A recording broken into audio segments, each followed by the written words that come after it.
values are abstract concepts, and that's why when someone is first hearing them, they're not self-interpreting, right? So like we both have boys. If you're trying to teach your boys, hey, I want you to be tough. That's an abstract concept. It's not self-interpreting at all. Like what does it mean to be tough? I try to teach my boys. I got 3 boys. Like, man, you need to be kind to one another. I have to give them specific examples of what it looks like to be kind. Right. Like, man, you can wrestle, whatever. Don't hit your brother in the face. Right? It's like you don't do that. Having that specific. So it's like, man, behaviors are they're actions. I heard somebody say behaviors are how you operationalize the values, get them into the culture. And yeah. I really do think that they're both kind of insufficient without the other. This is Breaking Barriers, where we help pastors and churches grow so that they can go.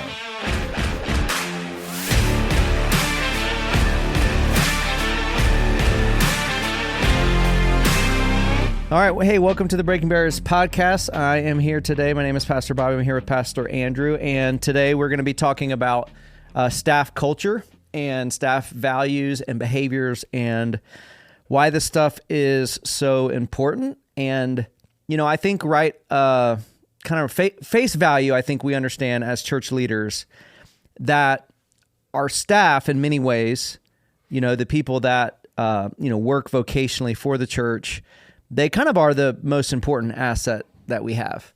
Right. Obviously, From an organization standpoint. Yeah. The high level volunteers are important and all of that. But just, organizationally, as you're thinking about as the budget grows and you're hiring staff and that sort of thing, they really are the most important thing that you have. And, I think the kind of direction of your staff is going to be the direction of the ministry and the direction of the church and why culture is so important. And so that's what we're going to talk about today. We've made a ton of mistakes with this over the years. We've had some wins with this over the years. We've gained a lot of experience, not that we're experts by any means. We've gained a lot of experience with this. We've had a lot of people come onto our staff, that people that have left and done other things, people that have been on our staff for a long period of time. We just had a lot of, experience with this. And so we want to talk about that, maybe over a couple of different episodes. But that first statement of why is culture so important, and maybe even some of the mistakes that we've made over the years with that. What would you say right off the bat? Yeah, well, I mean, that's obviously not unique to us. I mean, culture eats strategy for lunch. That's kind of the famous statement, and it's really true. I think that what we've learned is over time, as the church's dreams have gotten bigger and they have become more crystallized, we've realized that in order to achieve them, we're going to need people who culturally align with where the church is going. And I think that when we started, and I think this is very common, right? Like when you start, you want faithful, available, teachable.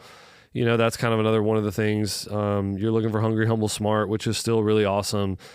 You're looking for people that can do a good job, and that's fine, and that's where you got to start. But as things grow, and as the dreams get bigger and as the dreams get more crystallized, if the goal of the church is, if your biggest dreams are, man, we want to be faithful and reach people, well, that's such a broad, vague kind of goal, that anybody that's fat, faithful, available, teachable would be able to fit with that, But when you start kind of narrowing down and you say, hey, our church's goal, for example, like at Mercy Hill, is to see a ton of baptisms and a ton of sent ones, 5,500 by 2032.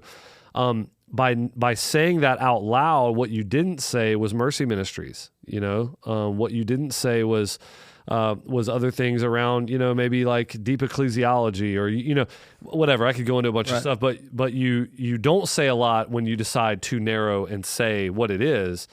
And in order to get there, I think you're going to need a tighter culture, and you're going to need people who are bought into that long-term view of where you're going. Because if not, they're going to just be kind of frustrated, and maybe they're not going to bring their biggest impact to your organization. That doesn't mean they can't do great things in great churches, but they may not be the best fit for you. But you don't really learn that until you start to, I think, set a true north for your organization. Yeah, another way I think to say what you're saying is, I think at first maybe we assume, okay, the theological beliefs and faith, that is enough of a culture creator in and of itself. If people affirm that and they love Jesus, then certainly they could come and work on our staff.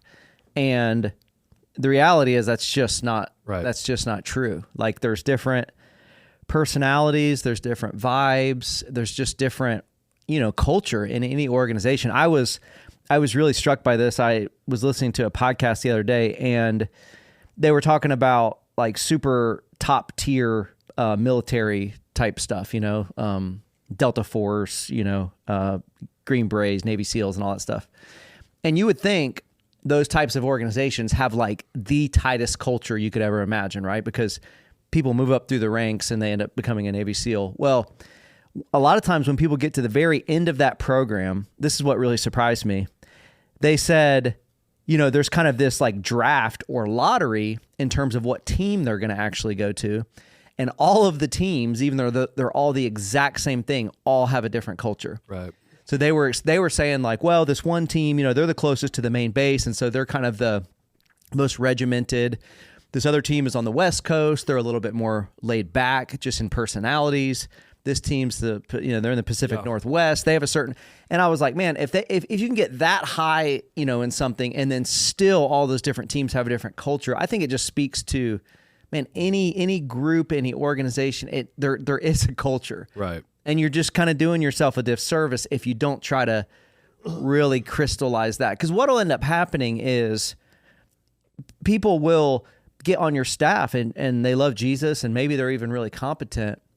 They will end up being in a place where they're just not personally thriving. Right. And that's not good. That's not good for them. It's not good for the mission. It's not good for the church as a whole. Yeah. So I would say, I don't know if you want to speak more to that. Well, I was just going to say the reason I love the Navy SEAL illustration of what you're bringing up is because, they all have the right stuff at the baseline. They have to. Right.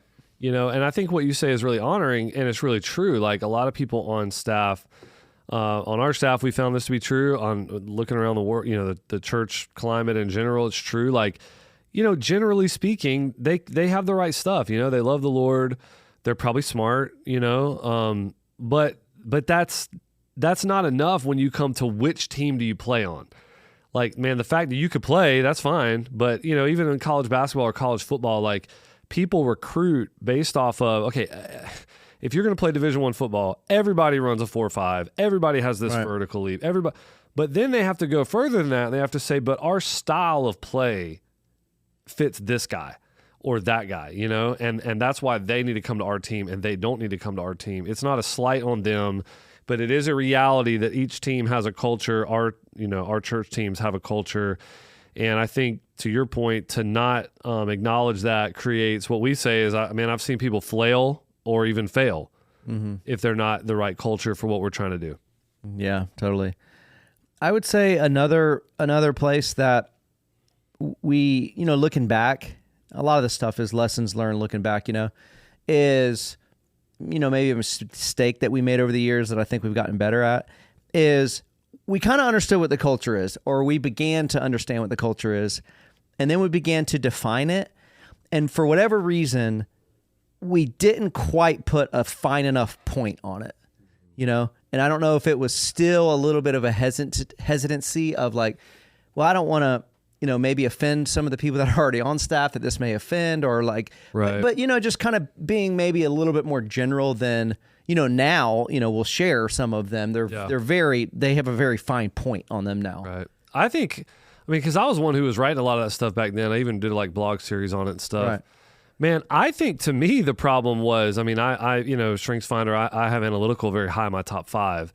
And for me, naming one side without naming the other was just kind of hard because I want people that are hungry. But if people don't have any satisfaction in their life, that will equally knock them out of ministry. And so I think we tried to say, hey, be hungry, but you also need to be able to be satisfied, which Jeremy Dager used to say, be strangely satisfied. I don't know why he would say that, but we told him to stop saying that. So, so we had a lot of the counterbalance points. To your point, the problem with that was, people that weren't actually the culture that we wanted could just kind of run to the other side of that tension and just sort of hide there. And, really what we were after is people that are super hungry, but also are not going to like wreck their life. Mm-hmm. That's really what we wanted. Mm-hmm. But because we said, hey, they're hungry and they're also strangely satisfied, that they would, it left room for people that might say, well, man, I'm just trying to live like a satisfied, content Christian life. And they weren't exhibiting the hunger that we wanted. So I think some of it was just an attempt at probably a little bit of an immature attempt to try to satisfy some of that in my own head. Yeah, I think I think what you're saying is like they became a little bit self-interpreting for people. Yeah. And if you clearly understood exactly what it is that they were, but if they are communicated in a way that others can kind of self-interpret and be like, man, I'm going to fall on this side of it, or I'm going to fall on this side of it. It ends up being a little bit of a gray culture, right. where you still may have issues come up. And then people say, well, no, I'm a good cultural fit. Look, I fit on this side of the right. value or whatever. So I think the more clear that you could be, the better. I will say, and you could speak to this too before we move on to the next point. We understand when you are a smaller church, when you're a newer church, I understand the heart of this person is here. They want to be involved. They love Jesus. Yeah, they may not be the best cultural fit, right. but they can get I understand wanting to be like, okay, kind of take whoever you can. Yeah. But and God does, you got to admit, God does use people at different journeys in the church's life, because as churches are growing, we got churches listen to this podcast that are 100 people, and there's people that are going to be able to do good work, good ministry there at that time. And then if the church by God's grace does grow, it may outgrow them. And there's just like a kingdom maturity and mindset that needs to come with that, to where we do the right thing to honor them and their service, and also to kind of help them understand, hey, this may be a better fit for you in a volunteer role, or maybe even another opportunity in a church that was at our same size. Like, hey, you're really good at seeing things go from 100 to 200, but man, at 1,000, you seem just like you're really drowning, Mm-hmm. and that may just be a reality. Everybody has a lid. I have a lid. Mm-hmm. You have a lid. I mean, we all do. Understanding that is not the easiest thing in the world, but it also gives us a good opportunity to trust the Lord and how He's wired us and how He's given us abilities. Yeah, a point of clarity for anybody listening: when we think, today, when we think about our staff and hiring and all of that, we're kind of asking two questions. And right now, we're just talking about the cultural question: are they the right person? Right, the right person is a cultural fit for the staff. Well, then you also have to ask, are they in the right seat? And we use traction language for this. Do they want it? Do they get it? Do they have the capacity to do it? Uh-huh. And so it's important to say, like, man, when we're talking about staff, when we're talking about culture's not everything. Like yes, they got to check the culture box, but they also have to, in this particular role, they got to want it and get it and have the capacity to do it. Right. So I just think it's important to make that clarifying mark. Let's talk a little bit about why more recently we've kind of moved into this, culture is values plus behaviors. And maybe you talk a little bit and then I'll kind of add to it. Yeah, so for probably 5 or 6 years, we ran with staff tensions, which I think served a purpose for a while. We mentioned those. I'll give you another one. Like, we used to say things like, hey, we want to be self-starting and team-oriented. And that's good. You kind of need both of those things, but even just putting them like that, we found that honestly, Bobby, what I would say is, I think it ended up being a little bit disingenuous, because what we're saying is we want you to be self-starting and team-oriented. When the reality is, it's like, hey, you got to have high EQ and you got to be self-motivated, which are actually covered in our values that we have now. Like, we had the values already embedded in all those tensions. It's almost always been the same thing. Right. And so finally what we decided was, man, no sugary language. Do you borrow Larry Osborne here? Don't try to be clever. Try to be clear. What is it about somebody that makes them a good fit on our staff? And the benefit, of course, of being a church for 12 years is that we could look back. And we could say, all right, there have been a lot of different people on our staff, and people have come, people have gone. Man, love them. The ones we have now, awesome. People that have moved on for different reasons, love them. They contributed mightily to what we're doing here. But the reality is there are some people on our staff that thrive and some people that have either flailed or even failed. And when we looked at that, we're like, man, it really only boils down to a handful of things. That is the difference, right? Of why some people thrive and some people don't. And so we set about the work of trying to name what those things are and try to nail it. I mean, I don't care if it's I don't care if it's non-PC. Right. I don't care if if it's something that might be offensive to some people. I don't care if it doesn't jive with the normal church world right now. It doesn't matter. Like, we have to say what it is. Right. That way, on the very front end with people, we can help them not end up in a situation with us where they're not able to thrive because they don't really have what it takes inside of them. So, yeah, values and behaviors. I'll say this, and then I want to hear from you on it. You had a really good insight that I think you need to bring up about how you and I are wired differently in terms of abstract versus concrete. The values versus the behaviors. Okay, so values. We're both into business stuff. I mean, we love that. Okay, every company has values. Every church has values. None. I don't care how you try to nail it. None of them are self-interpreting. Like you have to then have a paragraph after it to say what you mean. Because if you just say, well, one of our values is to be driven, it's like, well, what does that mean? You know, and you got to write a little paragraph, right? Right. Some people write 3 pages worth of, some people do 1. Okay. The way that staff behaviors works is what you're saying is the value is, drive, let's say. The behavior is the thing that can actually be coached, or that you can point and you could say, no, that was not drive. This is drive. That was not exhibiting the value. This is exhibiting the value. And so, we kind of got pretty hyped on that about saying, man, the behaviors are things that we can easily identify that come up a lot. You can't do them all. I mean, you have a list of 1,000 things, every single behavior you're supposed to have in ministry. But there are some that just really come up a lot, right? That are very coachable.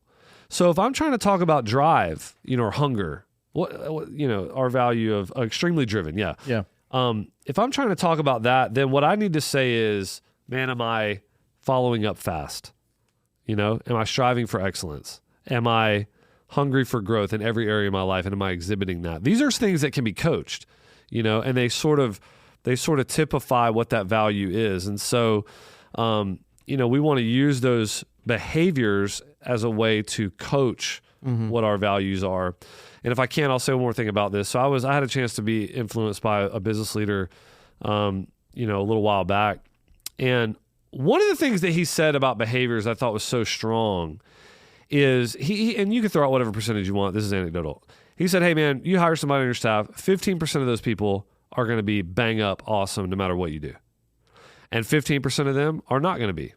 They're going to be kind of bottom tier. They're going to be slow. They're not going to be, and it sort of don't matter what you do. I mean, you could coach them, doesn't matter. The 15%, if you never coach them, that are on the high end, it wouldn't matter either. They're on the extremes.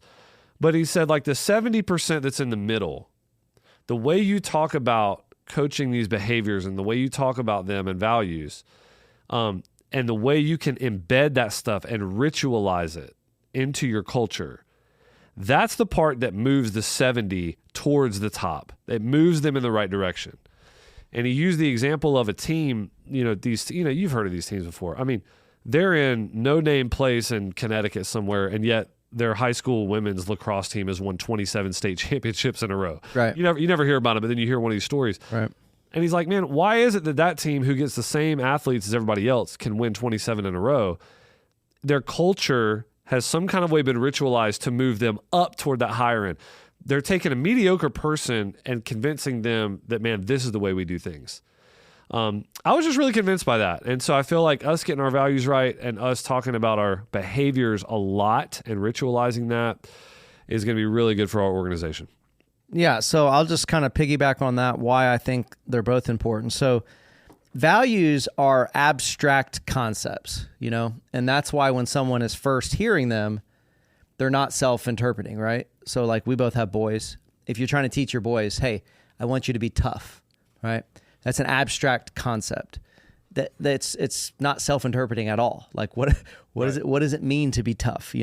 I try to teach my boys. I got 3 boys. Like, man, you need to be kind to one another.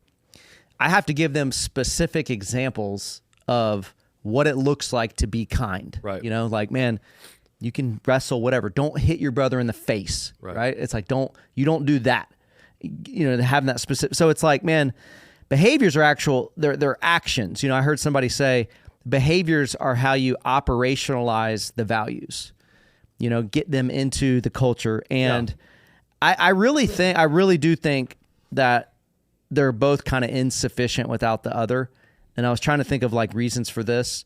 I think kind of 2 reasons. One, because I think when we're all learning something new for the first time, we need a lot of examples of how to understand it. Mm-hmm. You know, so like when you're teaching your kids something, like you got to give them a bunch of examples. You just have to have that. Otherwise, it's going to go back to just being kind of self-interpreting. You know, what does it mean to be hungry? What does it mean to be tough? What does it mean to be kind? The other thing, though, the reason that you know, the behaviors I think need the values is because, you know, you could never write out all the behaviors, you know? So like when you think about, you know, high emotional intelligence, right? This kind of social awareness of how to deal with other people. You literally could write down 10,000 examples or behaviors. And the reality is, you know, with things like technology, text messaging, email, some of the behaviors may actually change over time too, right? You know, communicating through email is different through Teams or Zoom call, or trying to teach somebody, hey, don't turn your video off when you're on a Zoom call, you know, just stuff like that. You're not supposed to do that? You shouldn't. I don't think That's so. low EQ? I don't think so. You know what I mean? Like you want somebody, like you do need people eventually to be able to get the value even more than any specific behaviors. Because what you want is somebody eventually gets the value so much they can apply it to behaviors you've not told them. Right. You know, because what you don't want is you list a bunch of behaviors and then one of your staff members goes and they do something against one of the values and you're like, man, why did you do that? And they're like, well, I didn't see any, no one told me, you know, don't shout in a meeting. That wasn't as part of any of the, right. So it's like and that's, that's almost like wisdom in the Bible. You know what I mean? Exactly like once you finally get the actual concept, it's like, man, I can go now and apply this to like 10,000 different situations. We do need all of our staff to eventually get there to where I got it. I got it. I may need a little help now and again, or, I may need to be corrected because I kind of didn't understand, but. Well, the Bible does this, like you're saying. I mean, treat others well, you know, treat people the way you'd want to be treated, treat other people with respect and dignity. Well, then, but then you got 1,000 ways that works out in the book of Proverbs, man. Don't greet somebody at 6 a.m. in the morning with a loud shout. Right. You know, don't spend all your time in their house. Like, it gives you a bunch of ways to behaviors, but it also gives you a big one. I was thinking about this with what you were saying with our football team. I just got done coaching it's a 10U football team. My son's 9. And, it was so funny. We went out there. It's his first time playing tackle. I have not coached real football yet. This is my first time I got a chance to do it. Praise God. I really had a great time with it. But it was so funny to me because when I got out there, I feel like I'm pretty tough on my boys. And I think most of the guys around me, I think, would think that. Like, I'm pretty hard on them. I want them to have an edge and be tough and all that stuff. But dude, I realize I'm living in some crazy Christian bubble, like where we all think we're tough and we're not. So I get out there on the football team, and these guys, they've been with these same kids for like 3 years. And dude, they are just treating them like you would treat a bunch of high schoolers. I mean, seriously, they're 9 years old. Like basic training. Yes. I mean, like we won one game 35-0, and they had them out there the next day running the circus, they call it. And that means just kids are throwing up, running because we didn't win as much as we should have. I mean, it was awesome. But my point is, you talk about tough as a value, right? Well, yeah, it's like, man, that team, the coaches on that team, me being one of them, we preach toughness. Well, what does that mean? It means, little Johnny, if you're 9 years old, if you cry on this football field, you run to the rock. The rock's a quarter mile away. Why I cried because it doesn't matter why you cried. If you start crying on this field, you run to that rock. If you start complaining about a holding call or complaining that somebody face masks you, you run to the rock. Those are whining. That's not what we do. Why? We're tough. Tough is abstract. How do I make abstract, palatable? How do I operationalize it, to your point? How do I coach it? Well, you don't cry. You run to the rock. You run to the rock if hey, if I'm being lazy and I hold somebody, well, you're going to give me 10 up downs. Why? Because we're not lazy. You know, we are fast on this team. You know, those are principles that are values. They're pretty abstract, really. But then when you start, you know, coaching the behavior, and so I think to your point, the Bible gives us both. Whether you're on a football team or in a business, we do both. So this is a good chance for us to try to document both and then coach toward both. Mm-hmm. Yeah, that's good. That's great. Hey, let's move into talking about where we've gotten now as an organization. We've whittled our values down to 4, and then we have lots of different behaviors that describe these. And even the 4, it was tough, you know, because it's like, even when you do values for your church that are coming out of the Bible, clearly you believe more stuff than this, right? I mean, right? You have more values, but like for us, you know, for our church, we're like, oh, gospel, community, mission, generosity. We can name 1,000 other things. Our belief in the Bible, belief in preaching. Right. But we choose to kind of like have a, you know, something about communication in 2024 is kind of simplifying things so that people can kind of get it, you know? So we've brought our values down to 4. I've been calling them kind of core 4. Then we have a bunch of different ways to describe, teach, coach, like you're saying. Right. So let's walk through those 4, and then we'll do another podcast on what those behaviors actually are. Oh, yeah, me too? Okay. Yeah, just jump in. I can jump in. No, it's fine. Just jump into the first one. Yeah, I mean, I just to reiterate what you were saying, or you know, it's not these aren't things we believe, but I will say this: when we point to people that are rising stars on our staff, they drip these 4 things. Mm-hmm. And when I look back at people who, man, maybe they didn't make it, or they kind of it was a little bit grinding. It just wasn't the perfect fit. I can. Not almost always. I think we literally can always point to one of these things that was just totally out of alignment, right? I mean, would you agree with that? Yeah, it's a crazy exercise to do, to think about, because like, you know, we have 75 people on staff. We've probably had, I don't know what the number is, 175 over the years, right? Many of them have gone to do amazing, awesome things, missionaries, whatever. So going back to the business world. Yeah. But just going through and thinking, like you're saying, okay, you know, just getting a group on your staff to say, man, who's really, you know, just had a struggles over the year. Okay. Who's really thrived over the years, and now let's try to pick what were the reasons for that. It's just a couple. Like it's almost shocking. Yeah, that's true. Okay, all right. The first one I already mentioned this one, but man, we are one of our first value is to be extremely driven. Man, we're just hungry. You know, we serve a God of abundance, and we're not going to be sheepish about asking Him for that. About trying to live into that. We're very goal-oriented. We have a relentless passion for meeting goals. We set goals with numbers. You know, we feel like we honor God by asking Him for huge things, and then we honor God by seeing Him crush it. And of course, we praise God if He does, and it's in His hands if He doesn't. But when it's up to us, we're going to try to shuffle the jars and ask Him for just some of the biggest things. We are driven in a way that makes us have the exact opposite feeling of icky when we talk about growing our lives, whether that's numbers in the church, whether that's our financial position, whether that's our generosity, whether that's our physical health. We have a bias for action. You know, we have a hustle culture, man. And I know that's funny that it's like that sort of, you know, books and podcasts that are kind of against the hustle culture, but man, for people who love to hustle, to muzzle them would be hard. Like, man, they want to run, you know? Right. That doesn't mean they do it to the point of not resting, but they want to run. We want the type of people who are driven like this, Bob. They, you know, when one thing comes off the board, they wake up the next morning wondering how we're going to attack the next thing. Mm-hmm. This is a good example, all right? Some people, we get done with our Christmas services, you had 1,000 people at Christmas, you hit a bunch of goals, blah, blah, blah. And they come back to the office the next week, and we're talking about Easter. And they're like, oh, my gosh, I can't believe this. Right. You know, it's always on to the next thing. It's always another big thing. We got to outdo ourselves. We got to this. We got to that. And it's like, well, that's not sinful that you feel that way, but it absolutely ain't going to fly here. No. Because you're going to frustrate us, and trust me, we're going to frustrate you. Mm-hmm. So it's like the Navy SEAL thing. It's like, hey, there's probably another team that maybe would wake up and be like, yeah, Easter's coming, whatever. We're just going to sit in a season of rest and faithfulness. Man, that's just not who we are. And it's better to kind of know that on the front end, right? So I could keep going here. We've got a lot of stuff, but man, we want to hustle. We love a fast pace. We want to level up. We always want to grow. We envision ourselves 10 years from now having up and to the right in every area of our life. We're extremely driven.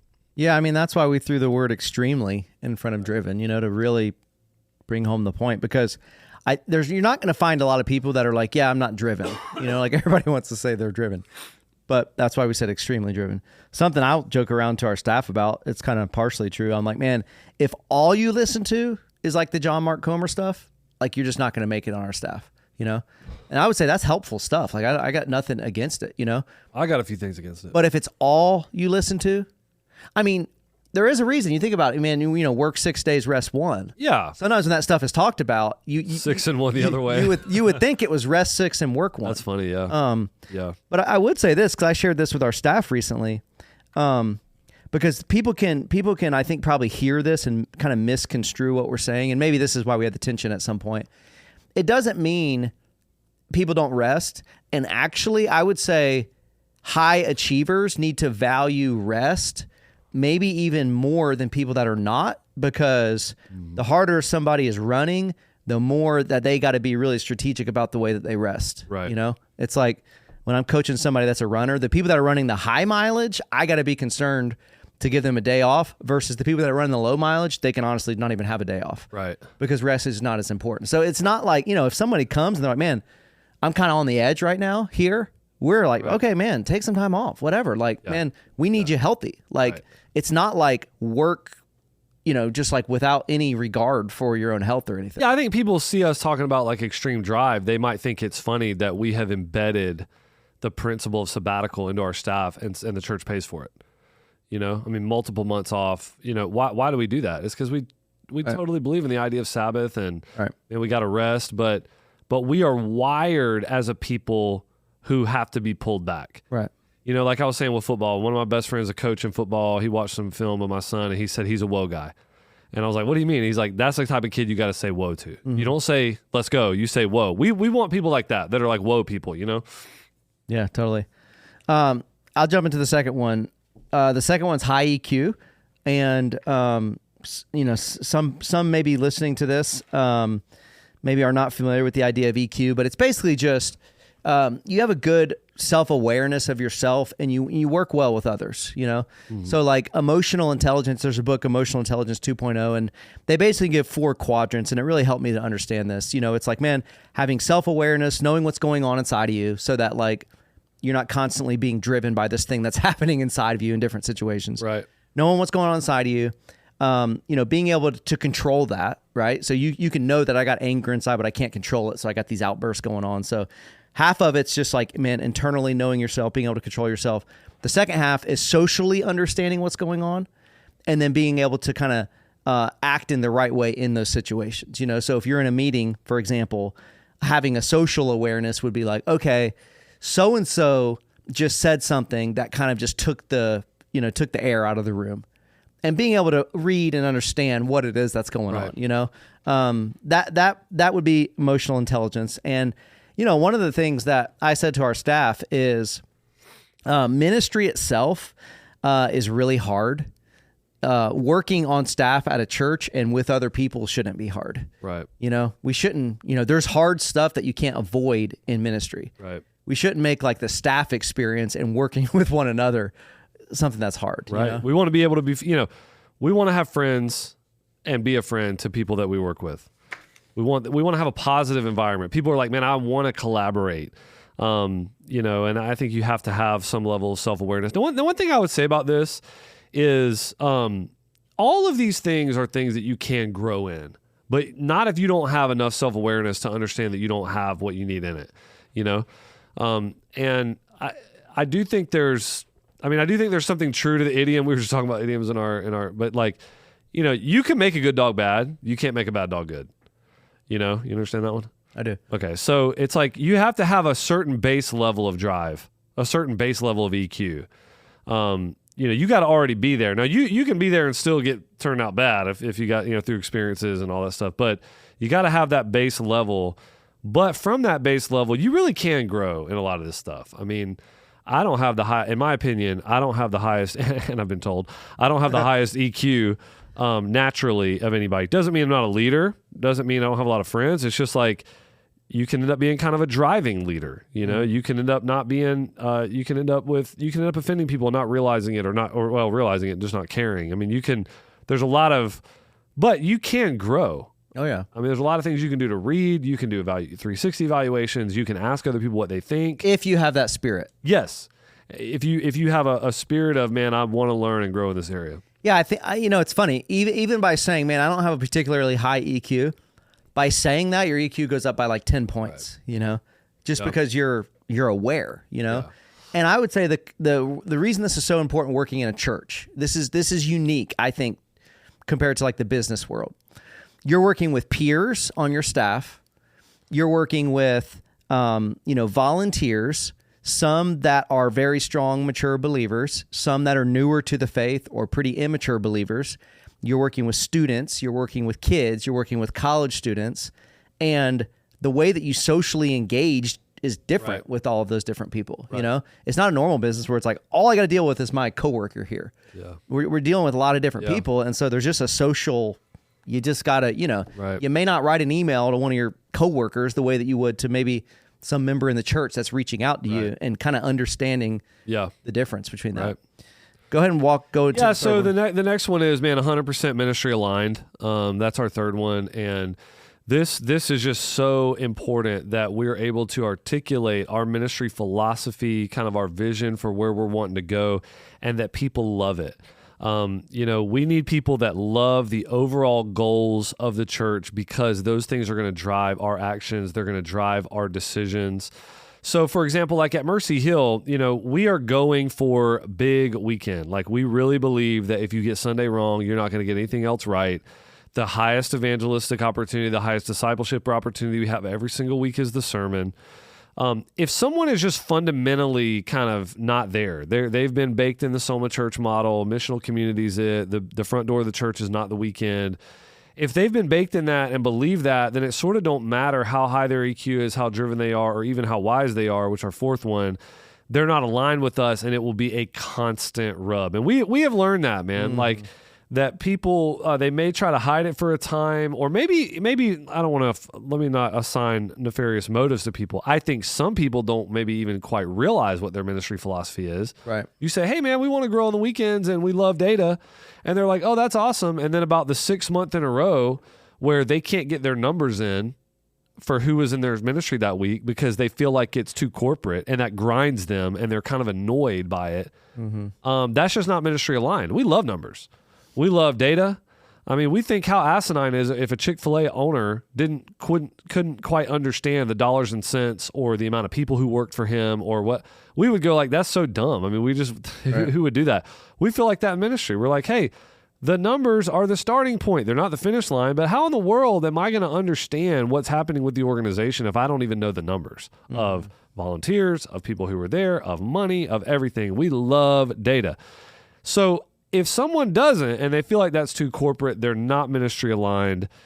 So I can name 1,000 other things, but we basically think about the flywheel. Gather, groups, give, go. This is our ministry philosophy. We go through each one of those. We feel like all of that works in unison. We pull it from Acts chapter 2, and we want to make sure that people are bought into the way we do things. I talked about another another podcast that we did on branding. We could talk more about that. Every church has a brand. There's a 9 Marks brand. There's a Diversity Church brand. There's a big box inviter seeker brand. I would say our brand is kind of big box sending. It's like, man, we're trying to, we got a big front door, but we're also big sending oriented. Somebody's got to be bought into the brand that we're in. If they're wanting really secretly to be in a different brand, they're always going to be kind of a rub there. Yeah. Yeah. Every second of misalignment is wasted energy, So if you have a staff of 10, and there's a lot of misalignment going on, it's really, you got a staff of like 6 because you're spending a lot of energy talking about the ministry philosophy and this alignment stuff, whereas you could be spending that energy on the mission, Yeah. I'll share a quick positive and negative example of this just to kind of continue to put feet to it. I remember a bunch of years ago, and I'm not singling out any one person because we had, multiple instances of this, but I remember when we started really ramping up our Christmas services, we had some of our staff that just struggled with the idea of going 3, 4, 5 days doing Christmas services. They're like, man, why would the church do this? We should be hanging out with our families over this period of time. Like, going to do all these services. Everybody's going to get worn out or whatever, And I remember when I heard that at the time, and we didn't have this value at the time, but I remember when I heard that, I was like, man, they're just not going to make it here. Right. Like because we had the value. We just had not written it down. Right. You're right. I just, as soon as someone had that sort of thought, I'm like, man, they're just not going to make it here. That's right. And they didn't. Well, a couple people, they just had an issue with those sort of things. I remember on a real positive example when we hired Ashley Smith, who does marketing and different communication stuff for us. Sometimes with creative people, sometimes creative people can, want to kind of question some of the philosophy a little bit more, just how God's wired them, And I just remember with Ashley, like she got on board and she was helping us think about, big days, Easter, Christmas, all this stuff, and it was like, man, not for 1 second was there any misalignment questions. And all she was trying to do is like, man, I 100% am into that. How can I make that better? Right. How can I, and that is like, man, I don't know. That's kind of, if you do values and behaviors right, and you start on the very front end, evaluating this in people's life before they're hired, certainly making it the entire, maybe not entire because you got to have competencies, but a vast majority of your hiring and interview processes around culture, then what you end up is you're not wasting time trying to convince someone of something that should be taken for granted if you're on our staff. Right. There should just be like, hey man, there's a basic way we're doing ministry. All that should be taken for granted. Like we're all into that stuff. Right. Now we spend our time on the mission or making that stuff better, not going back and trying to figure out, man, but I think community groups should be the front door of ministry. It's like, well, I don't know how we got here, but I think somebody made a mistake somewhere that we didn't quite, we either didn't explain this clearly enough or we didn't, we didn't guard the gate enough, but hopefully when we get our values and behaviors right, it just kind of weeds out ministry unalignment pretty fast. Yeah. Hit the fourth one. Yeah. Last one is, we want people that are wise, and when we say wise, we mean they're smart. They're smart in general, but they're church smart in particular. Okay. They make good decisions. One of the ways I think you can talk about wisdom is you're able to move from the abstract to the particular behavior. That's how you define wisdom. It's like God's wisdom, and then I'm able to apply that in the real world. We need people on our staff that make good decisions. They make good decisions in their life. They make good decisions when it comes to ministry. They make good decisions around integrity, protecting the reputation of the church. They just make good ministry decisions that help things grow and help things be stable. They're trustworthy people. They're dependable people. They're people that avoid situations where there is impropriety. We've had multiple people on our staff that did not make it, and it was not because they had some ill intention. They just made some mistakes in basic kind of common sense around things that we would say are just like mature, Right. They just made bad decisions. Yeah, what I told our staff in terms of this is an abstract concept, but that's the way I think, and I think it's helpful for our staff. I said, man, you want to operate in a way personally and in your ministry that you don't get Pastor Andrew's picture in the newspaper. Yeah. Right? Thank you. When you're making this decision, does this have a potential, even if they're, like you said, there's no ill motive or whatever, but right. Does this decision have the potential to get you in the newspaper?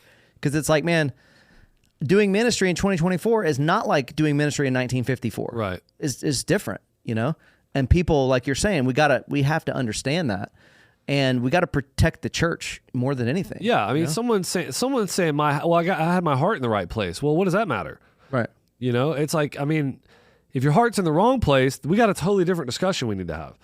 We're kind of assuming that you're like walking as a believer and you generally are trying to honor God, but we're saying there's way more to it than just my heart was in the right place. It's also like, was it good and wise, and did you have good decision-making skills that helped you avoid bad situations and set yourself up in good situations? Yeah, it's just like, this is so simplistic, but it's just so true. It's like, man, you're at church, walking into a bathroom with other adults is different than walking into a bathroom with a kid, is different than changing a diaper in the kids ministry. And it's like understanding some of those differences and just understanding, ministry in 2024 is just important, know, and I think the more the culture, is maybe secular and doesn't have a good view of churches and wants to get the pastor's pictures in the newspaper, the more that we just have to be vigilant, to be really church smart, to be very, very wise the way we do ministry. Yeah, and we can't avoid any type of bad scenario, but we can try to do the best we can and good decision making, good policy, that kind of stuff.